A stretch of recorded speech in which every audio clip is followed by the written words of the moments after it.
Salut bande de petits fripons. Alors, le report cette semaine, ça va essayer de vite assez Salut bande de petits fripons. Cette semaine, ça va être assez vite vu, c'est flat flat flat. Donc là, si on regarde ce qui se passe, on a un gros anticyclone là qui bouge pas jusqu'à jeudi et on avait une petite dépression là, mais donc le vent, il fait ça, donc il passe au nord de l'Écosse, donc pour nous, ça n'a pas beaucoup d'intérêt.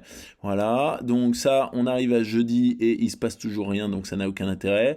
Jusqu'à jeudi, là, il commence à se passer quelque chose ici et là ça devient intéressant. Pourquoi? Parce que là, qu'est-ce qui se passe? Ça souffle, je reviens un peu ici. Là, voilà, ça creuse et ça souffle dans ce sens-là. Donc ça pousse de la houle dans ce sens-là. Et là, ce qui est assez bien, c'est que la dépression continue à avancer. Donc le vent continue à souffler en avançant avec la houle. Du coup, l'anticyclone qui est ici, il se tient bien. Et puis là, on arrive quand samedi, la dépression, elle a avancé, ça continue à souffler à peu près dans le bon sens. Donc là, il va nous arriver un truc dimanche qui va être pas piqué des hannetons. Donc, on va le regarder ici. Donc là, c'est maintenant, voilà, c'est que du bleu, ça n'a pas d'intérêt. Voilà, bon, bleu, bleu, bleu, bleu, bleu, bleu, bleu, bleu, bleu, bleu, bleu, bleu, bleu, jusqu'à quand ça? Jusqu'à vendredi. Et là, regardez ce qu'on voit. On voit ici ce que je vous disais. Donc là, c'est le vent de la dépression qui est ici avec l'anticyclone qui est là. Donc ça commence à souffler là. Donc là où elle avance, elle commence à prendre de la période. Et ça tombe bien, la dépression, elle est toujours là et ça continue à souffler comme ça. Elle continue à prendre de la période. Donc ça tombe bien, la dépression, elle est toujours là et ça continue à souffler comme ça.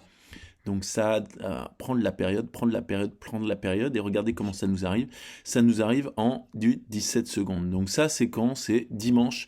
Donc voilà, hein, faites vos exercices de proprioception, faites vos haltères, faites votre yoga, vos assouplissements, parce que la mise en jambe pour dimanche, là, ça va être carton de chez carton de chez carton. Et puis pour le vent, eh ben, on verra vendredi, parce que là, je sais pas ce que ça va donner, c'est trop loin. Bisous! J'en profite pour introduire deux notions qui sont assez intéressantes avec ce cas d'école. La première, c'est la distance sur laquelle le vent souffle, c'est ce qu'on appelle le fetch. Et donc, plus le fetch est important, et là on le voit bien puisque la dépression se déplace, et donc le vent souffle sur une très longue distance, et plus on va avoir une houle qui est formée avec des périodes très longues. Et l'autre chose, c'est la maturité de la houle, c'est-à-dire que au début, quand le vent se met à souffler sur une mer plate, eh ben, on va avoir une houle du vent, et au fur et à mesure, la houle va accélérer entre guillemets jusqu'à atteindre la vitesse du vent. Et donc, quand on a une vitesse de vent qui est homogène à la vitesse de la houle qui a été formée par ce vent, on parle d'une houle mature.